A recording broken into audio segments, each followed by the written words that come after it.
Being human. Do you ever wonder what makes us who we are? Our habits, preferences, or where we came from? We are expressing ourselves in thousands of ways every day through our choices. Let's have a conversation with people who are having interesting lives. My name is Alun Walker. I'm a doctor of chiropractic and a human being. Welcome to the podcast, Being Human and Chiropractic Revolution. I'm very excited to have on a good friend of mine, someone I met, I think, 6 years ago when I was working for Hausa down in the home counties. We both met each other on a training course, and we've kept in touch ever since. And actually, this gentleman has not just been a good friend to me, but he's also been a mentor and given me so much of his time and his energy and support, and occasionally he's actually helped me on my way with the support of another one of my mentors now, Mike Paull, who we're going to speak to, suggested that I got in touch with Arno Burnier. And the reason why I'm bringing it up right now at the beginning of the podcast is because Arno died last weekend. So that will be it's been a very upsetting week for people in chiropractic who've either read his book or seen a podcast, or they've had the fortune of seeking out his mentorship. So, Mike, bringing you onto the show right now, I just wanted to say that about Arno, because I know he was a great friend of yours and somebody who'd been your mentor. And through you passed his name on to me. But welcome to the show, Mike. Very welcome to you. Do you know, Alan, thank you. Do you know what's really interesting? We mentioned Arno, and for all the chiropractors who've not heard of him, I don't know where you've been, but you'd want to look him up. And his surname is spelled Burnier. And fortunately, there's a lot of really good video footage on YouTube where you can watch his videos. But the interesting thing, Alan, is we've kind of come full circle, you and I, because we met at a training course that was run by two gents, Aaron and Patrick, from Syntropy, and they had originally been trained by Arno to upskill their technique and their application of the appreciation for all things chiropractic and life related. These two chaps, Aaron and Patrick, had been trained by Arno and then developed their own training course, which is where we met. And then, of course, I badgered you to get in touch with Arno. And for all the chiropractors, or even non-chiropractors watching the podcast we're doing today, I couldn't recommend that you look up anybody as much as him. And I'm just glad that we both knew him. He certainly changed my life. Just this afternoon, we had our dog groomed, and the lady who comes around to do the dog grooming, she's mentioned a few times she's gone through a lot of traumas, a lot of upsets, and I was sat there and I was thinking about Arno. And when she brought our dog back in, I said, you know, as a chiropractor, I've had a look at it. And she said, no, I don't do medical things. And I knew I know she's into the more spiritual perspective on life. So I got talking to her and I said, well, actually, we work with your spine, and there's a lot of electricity in there, or life force, which I like that term. I said, if we work with that, it might help, you know. And she came in the house. She'd never been to a chiropractor before.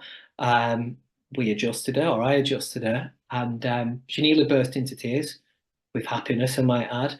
And again, thinking like that and acting like that, it comes from me, but it takes somebody like Arno to unmask that in us. It really does. So I'm with you. It's been a sad week, but I think me, you, and hopefully tons of other chiropractors continue his legacy. Absolutely, because he's one of the last of the group of the people like the Reggie Golds that I've never met him, never spoke to him, but you know, the legend of Reggie Gold, and Arno has just joined that. Of course, Arno was taught by Reggie Gold as well at that time, so I feel like I've been very, very fortunate through you to have met have met Arno and to spend some time with his mentorship, and that somehow that little bit of lineage, which it's nice to have, as well as the most important thing, which is the information and the direction, that old school feel, that how we're affecting the nervous system. It's been so important to me. I mean, there's many chiropractors around today who are absolutely amazing. And I guess, like you just said, if we look at those individually, if we looked and had a look at their history, you'd probably find that they've been mixing with that same people from that same school, really. You know, with Reggie Gold and Arno Burnier, and then you've got Aaron and Pat, and so it goes on and on and on, doesn't it?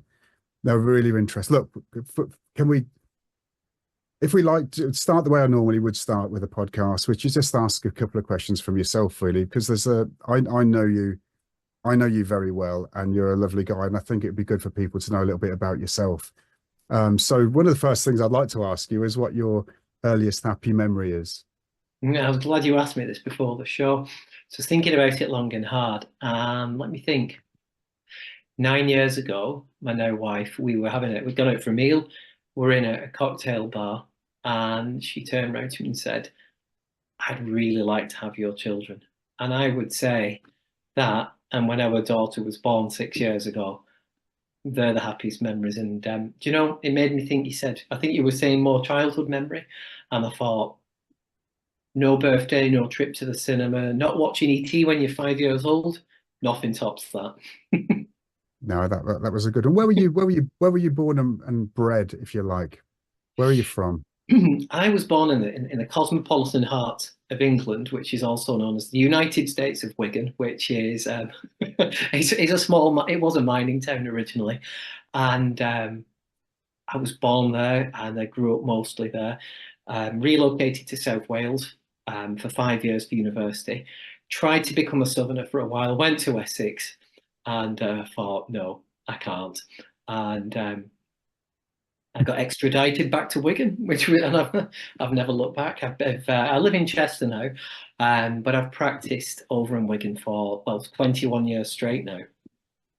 Brilliant. Was it already a clinic there, or did you buy it from another chiropractor? Yeah, it was really good. The guy who started it was a Palmer grad from New Zealand. I don't know how he'd ended up in Wigan, because back then, when Wigan was in its glory days in the rugby world, and had so much silverware that they needed a stadium for the silverware, his brother-in-law played for the team, and there was a link there. And somehow, with the chap that set my practice up was called Dean, and his brother-in-law played for Wigan. He was this 6'10" Maori, and I think he'd come to Wigan for that reason. And his plan was, he always wanted to go back to New Zealand. He was a Kiwi.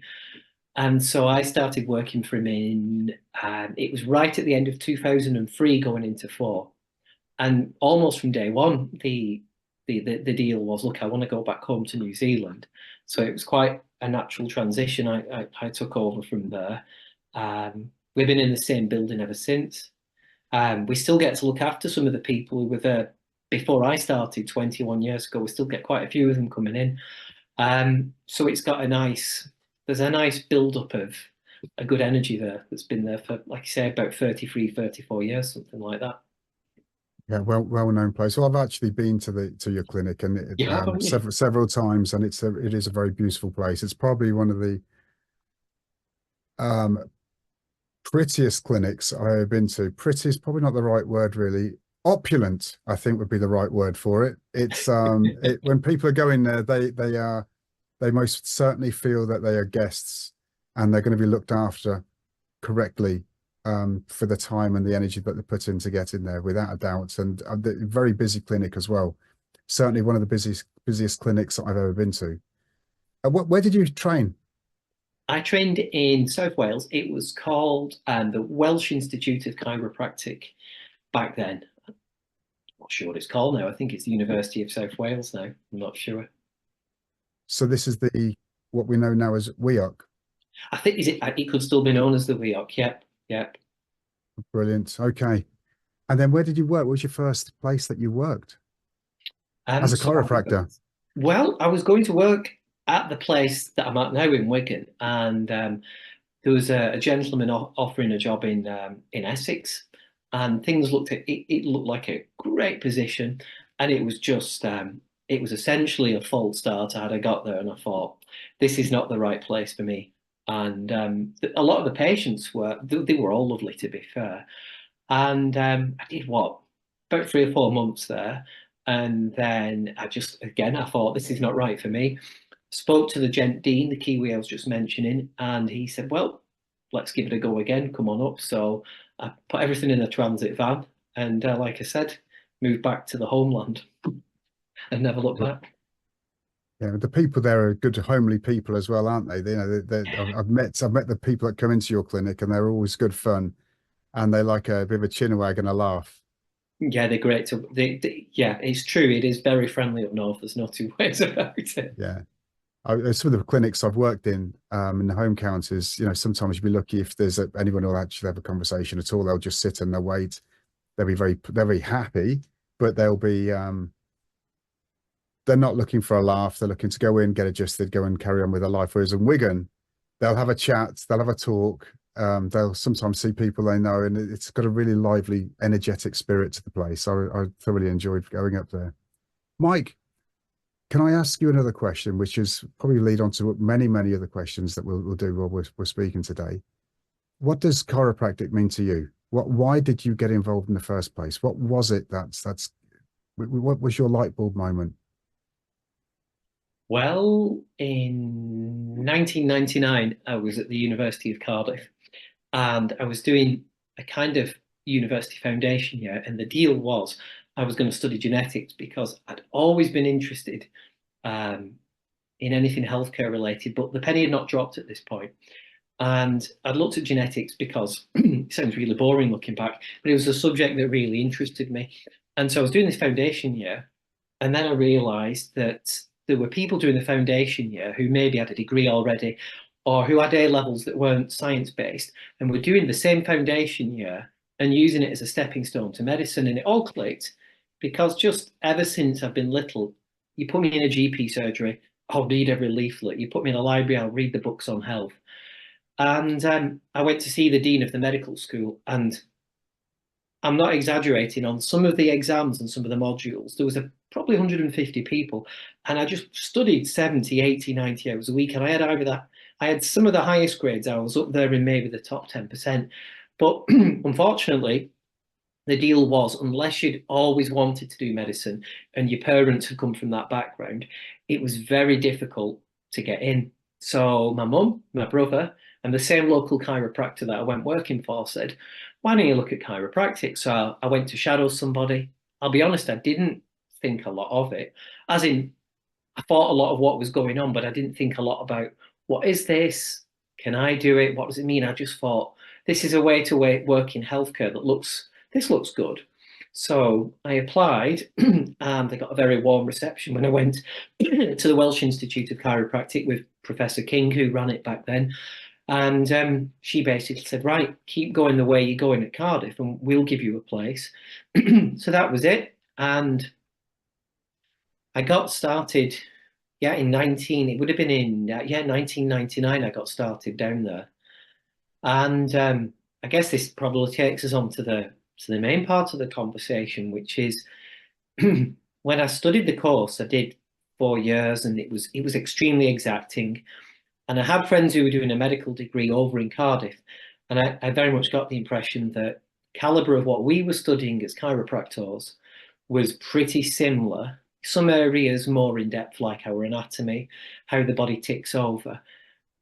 We did all of that.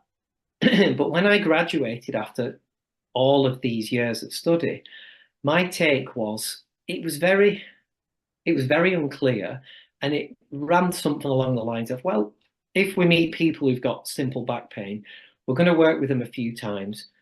Really, our job is to kind of be, I don't know, something like a GP, even though we don't prescribe drugs or do surgery. Our job is to kind of like ask everybody about every disease they've ever had and every disease they might have. And if we're lucky, we might get to do some form of hands-on therapy. And I had no idea that you could help people to the extent that we did. I just didn't when I graduated. So it was, and when I had the false start when I worked in Essex, I very nearly threw the whole, I nearly threw the towel in the bucket. Is that the same from boxing? Threw the towel in the ring. I don't even know. Yeah, so that was the starting point, and then a lot's changed since then. Yeah. So what do you think is, sometimes I've asked the question on these podcasts to chiropractors I've interviewed, what their clients think they're going to get by coming for chiropractic. But actually, it's interesting with some of the people I've spoken to recently, either on courses or wherever. I do quite a lot of courses at the moment. It seems to be my life. The last 18 months has been courses upon courses. But I'm quite interested in knowing what the chiropractors think that they're actually offering, because it seems to be jumbled up in some people's minds what we do. That's because we have to do such a full consultation, looking at illness, disease, not looking at necessarily wellness, not looking at the energetic body in the way that we perhaps should do. But what's your take on that, Mike?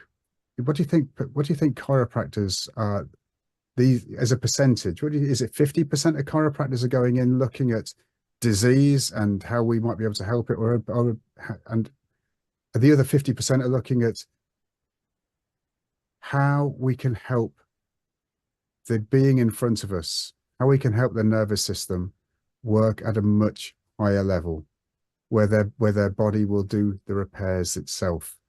What's your take on that? And I guess this is my favorite part of the conversation, because I very slowly, I mean, it's been 21 years, I very slowly, the people that came to see me taught me what chiropractic was over the years. And I'd always had this idea that, I remember reading books when I was at university that weren't on the syllabus, but I found some really old book in the library. And it was about the Palmers. It was about BJ Palmer in particular, as everybody watching knows, was set the profession up with his father.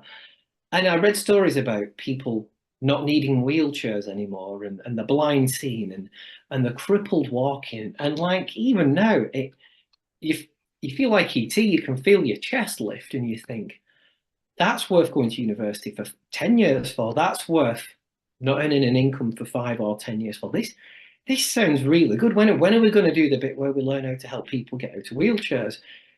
But it never came. And there's academic and political reasons for that. But the much more fun was, there was a lot of pivotal moments. And one was, I'd only been in practice a couple of months, and we had a little boy who was maybe 7 or 8. He couldn't walk in a straight line. He looked like he was drunk, bless him.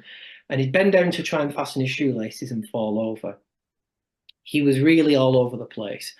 And the chap that I worked for, Dean back then, and this gobsmacked me, no consultation, no history from the mum, nothing, said to his mum, can I have a look at your boy?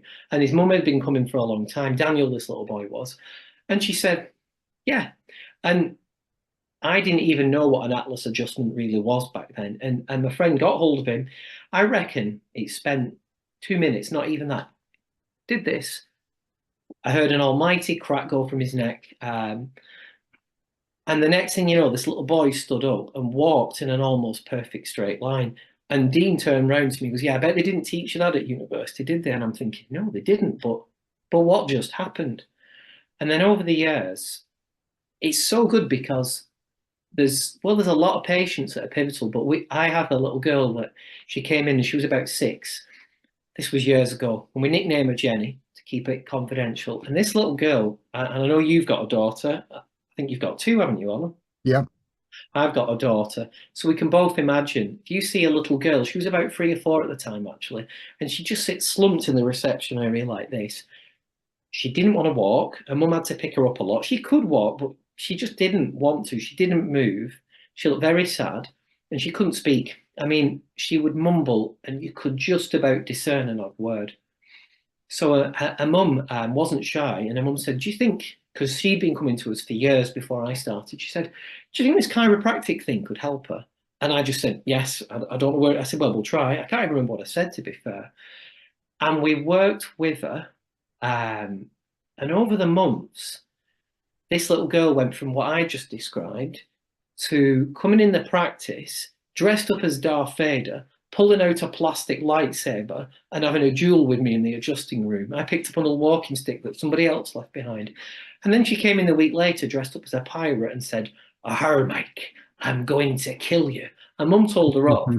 But the point I'm coming to is at the hospital, she'd been to a well-known children's hospital, and they said, "I'm sorry, but your daughter is going to, her speech is going to regress even further. It'll be like a baby's. She's going to be a cabbage, and she'll need a wheelchair."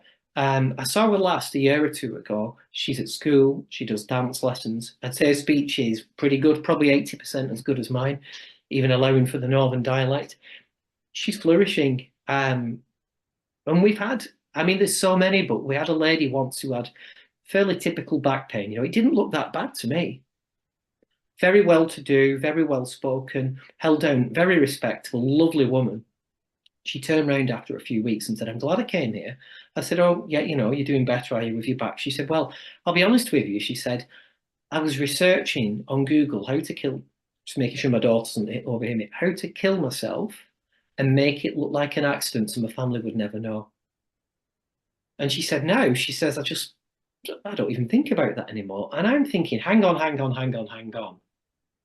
All these things that I read about in the history books that used to happen in chiropractors' offices all over the United States, where people could go there and heal from anything. I'm thinking, hang on, I'm seeing little snapshots of this. This is like Christmas, Easter, everything rolled into one. I'm thinking this is really, really, really good. And I guess that's been the big turning point for me. And I don't know what percentage of the population is looking at it from a point of view of, like you said, we free people's nerves up and there's always something good going to happen. And a lot of the time it's what people want. But I think what we give people is like the ultimate buy one, I don't know, get 50 free, because when we ask people, you know, I'm sure you'll have heard it, people go, "Well, yeah, my back pain's a lot better," or it might not be, but the headaches I didn't tell you about are a lot better. I'm sleeping better. My mental health's improved. I'm just more myself again. I've got me back at a really deep level. So I'm hoping more of us. I'm hoping more of us over time start to see that, because after 21 years, as long as I don't get in my own way and wake up grumpy because I've not had a cup of coffee or something, there's so much to be excited about, isn't there? Without a doubt, without a doubt. And think that, you know, going back to Arno and his philosophy, where this theory and the proof and his research of seeing how people change has been life-changing to me. He said he spent the last 45 years healing and helping people just by working on the nervous system and helping their body work better, and so it can repair. Just incredible, absolutely incredible. How important is it to you for mentorship? How important was it? Why did you, if you don't mind me asking, why did you originally go to see Arno? Why did you get in touch with him? What was the story behind it? It's a great story with Arno. So what happened was, in 2018, my wife was she would have been about 7 or 8 months pregnant by that point. And Arno was running a course in Windsor. He was running an adjusting course. And a bit like you, I have phase. Well, I love going on courses. It's just with having a young daughter, it limits it a bit, because I like going camping with her or watching just doing anything with her. But I like going, and you know, was a seminar junkie, always a seminar junkie. So it was at a point as well where I thought I need to do a seminar to fulfill my registration and professional membership requirements. So I looked around and I thought, oh, you know, I've not met this chap before, Arno. It's an adjusting course. I want to do an adjusting course. That was really it. And I went down to Windsor. And after he'd finished teaching for the day, and as you know, he's a man who does not mince his words. After the day finished, I wasn't sure what to make of him. I knew he was going back into town, and for some reason, I offered him a lift and a couple of his associate teachers who come with him. And he's a very perceptive man, as you know. And we were in we've driven back into Windsor from, I think it's Maidenhead or wherever it is. And my wife is trying to arrange, 8 months pregnant, she's been walking around Windsor all day to arrange a meal for me. And she was trying to find the best Italian because I love pizzas more than I love chiropractic, maybe. And we pulled up in the car, and Arno sat next to me to the left, and two or three of his colleagues are in the back. And I said, right, you know, we might want to drop you off here. And he understood straight away. My wife's from Iran. He said, oh, is your wife Persian? And like, she hadn't spoken a word, but he knew where she was from straight away. I thought, that's strange. Not many people can do that. But the problem was, I'm thinking, guys, will you please get out of my car? There's restaurants 360 degrees around us. My wife is 8 months pregnant. I want to get in the car. And Arnold's like, I think, can you drop us off a few streets away? Because he's French, of course. He comes from Paris. He says, I don't think, yeah, the food's going to be greasy there. And I'm like, guys, get out of my car. And my wife is 8. I thought she's probably going to go into labor or something in a minute. But it was, I don't know what happened. But I then drove around for another 10 minutes, dropped him off at, I don't know, whatever had 3 or 4 Michelin stars, which you don't see very much in the UK. And at that point, I respected him, but I kind of didn't know what to make of him. And the next day, when it was at my actual birthday, he got everybody to form a circle, got me to stand in the middle of them and walk around and look everybody in the eyes. And he told me to make sure I'd rang my mum, which I didn't like doing because me and my mum didn't always see eye to eye, shall we say. And I thought, oh, come on, it's my birthday. My mum's going to give me a telling off over something or other, you know. But I followed his advice, and I was glad I did. But there was just something about the atmosphere it created. And over the course of the weekend, he started talking about things like, I don't want anybody messing around here. You take this effing seriously because we're creating an atmosphere or a field. And he said, that's going to affect how well everybody learns this weekend. And we could make about 15 hours of footage, you and I, about it. But I thought, I've met somebody very different here. And the reason why I mentored with him was I love books. I mean, that's nothing behind me. That's toilet reading at best. But my wife is constantly trying to put books into carrier bags for me to get rid of. And they go in my car and then they go back on the shelf a few weeks later. And he said, oh, for anybody who's interested, this is Arno, I'll send you my reading list. And my ears were like a fox. I said, reading list? Which I've just sent to you, actually, by email. And he sent me this list that most of the books sounded quite esoteric. I'd never heard of 90-odd% of them, but I thought, this is good.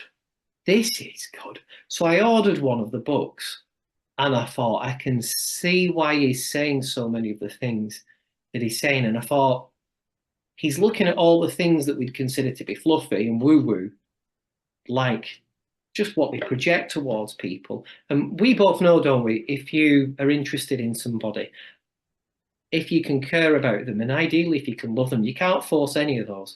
But if you can do that, once that's happening, I think most patients or people, they get much more out of the chiropractic encounter. But I thought this is good because he's all about stuff like that.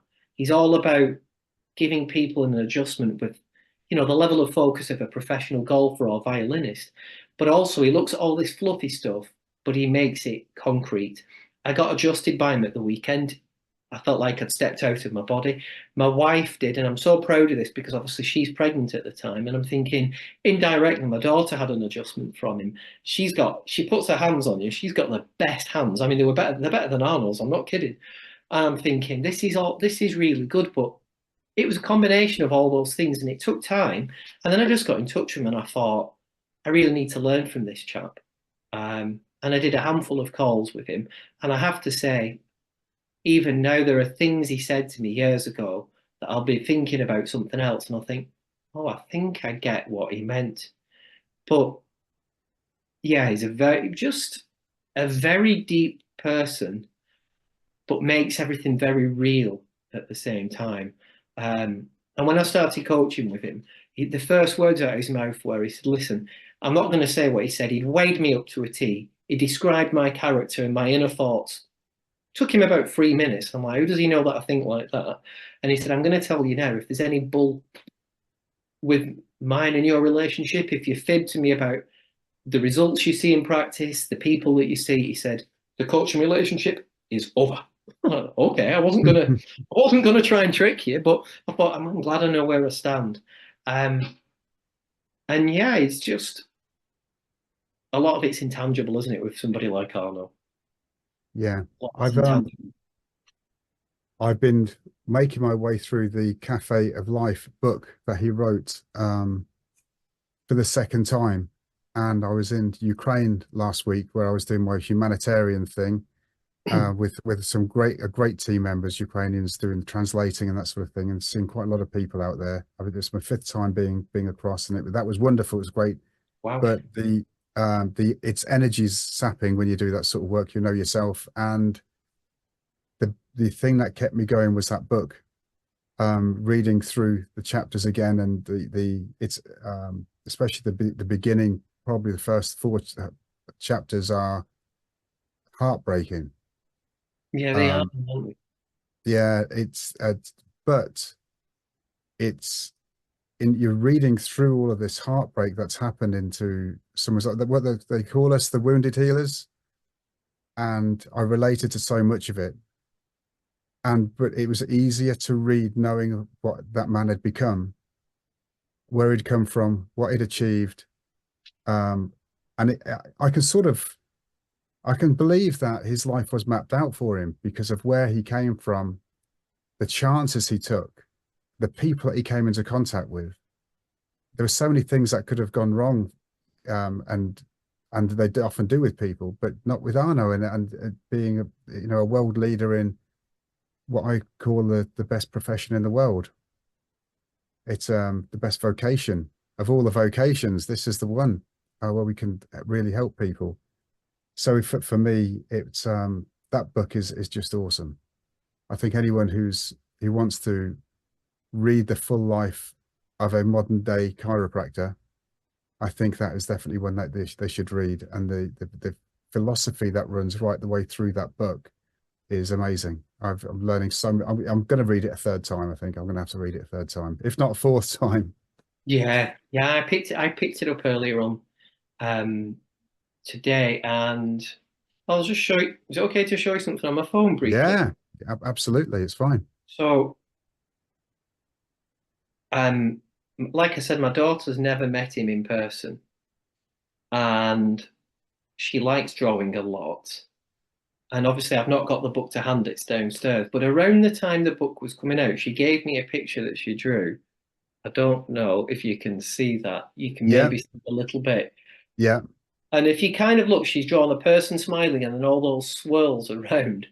If you yeah. kind of keep that in mind, next time you look at the cover, it looks very like the cover of his book. It does. It does. I do get it. I do. I can see what you're saying there. She's seen the book lying around, hasn't she? No, And no, the no, no. This is the colors. thing. She'd not seen it at all, and I had it on order from Amazon, and I was waiting for it coming because I think I did an advance order. And she drew me that picture, and I thought I really like that, and I took it into work, and I've got it where I'm working with people. I've got it so it's in my line of vision all the time. And I was looking at it, and then a week or two later, the book came from Arno, and I thought, hang on, she's drawn a likeness of the front cover of his book, but she's never seen it. And I sent a picture of it to Arno himself, and I said, what do you think of this then? And he goes, yes. He said, I can see what you're talking about. And I just thought it's interesting, isn't it? Because as chiropractors, we're seen as being at least 1 foot in the medical realm by a lot of the public. But that's a good example of how we're so interconnected, and it's a good example of how, I don't know, it just speaks to something deeper, doesn't it? When you meet somebody who's influenced us both so much, and the children are drawing a version of his book cover, but they've never seen the book. Might sound a bit weird to people watching, but hopefully not too weird. No, I think I get it. I mean, we've spoken about Arno a lot and how he's made an effect on our life. And we met him fairly recently. Me, obviously, it's only been 18 months, but it's been sort of 8 years. But what an effect he's had on our life, and a loss that's been felt. And then there's other chiros who have been around, have been mentored by him quite literally, 15, 20 years and longer. Yeah, I yeah, recently had a few text messages with Pat, who's from Syntropy, and the guy is quite he's heartbroken. You can tell by the words that he's used over the loss of his lifelong mentor. So I think the question I want to ask to sort of bring this to an end a little bit is, with mentorship, where will you be going next for your mentor? How are you going to deal with this in the future? How will you get your direction and you re-energized in the future, now that we've lost one person with Arno? Will you find another mentor? Oh, I'm so sorry, the dog is crying, but he'll be all right for a minute. He's had his food. Yeah. I've been thinking about that a lot myself, and what I've done for years now. I mean, way before I knew Arno, is we've got Jim Sigafus, Sigafoose, because I know not everybody knows who he is or was. We've got he's a good example. You've got Stu Bittman, Bittman, who worked with Jim Sigafus, and for your viewers who have not come across these names before, Jim Sigafus was the kind of person who looked after, I think it was 3,000 people a week a lot of the time, and it was pretty much normal to see all the things you and I were talking about at the start of his video. So short term, my answer is I'm going to continue listening to. There's loads of video and audio footage out there, especially on YouTube, of Jim Sigafus, of Arno, and I'm listening to that. For many years, I've done that because it's very much like having, I don't know, peers when you're driving in every day. So I put them on I listen to them every single day, more or less. I'm going to be doing that. I have thought about asking Stu Bittman, because he's on a similar wavelength to Arno. A gentler character, but I don't mean that in a derogatory way towards Arno. He's really good, so I'm contemplating that. But I don't know about you, but I think Arno's wife, Jane, was a life coach for a time. In fact, I know she was, because I've read that she was. And I'm wondering if it's appropriate, maybe a few months from now, to ask her, would she consider mentoring me? Because obviously she would have seen everything that he's done, but from a different angle. So I thought maybe Christmas time, something like that, if it's appropriate, to reach out to her and ask, is it something she'd consider? But Yeah. otherwise, what about you? Who are you going to look for, Alan? It's easy, Mike. It's gonna be yourself, isn't it? It has been so far. You're not giving up on me yet, are you? No, it's certainly with yourself, and I think I shall try and make contact with Pat, and because I like the that lineage. There's gonna be so much that I could learn from Pat, to do with how the clinics are set up and that sort of thing, because I think there's a lot I can learn from that.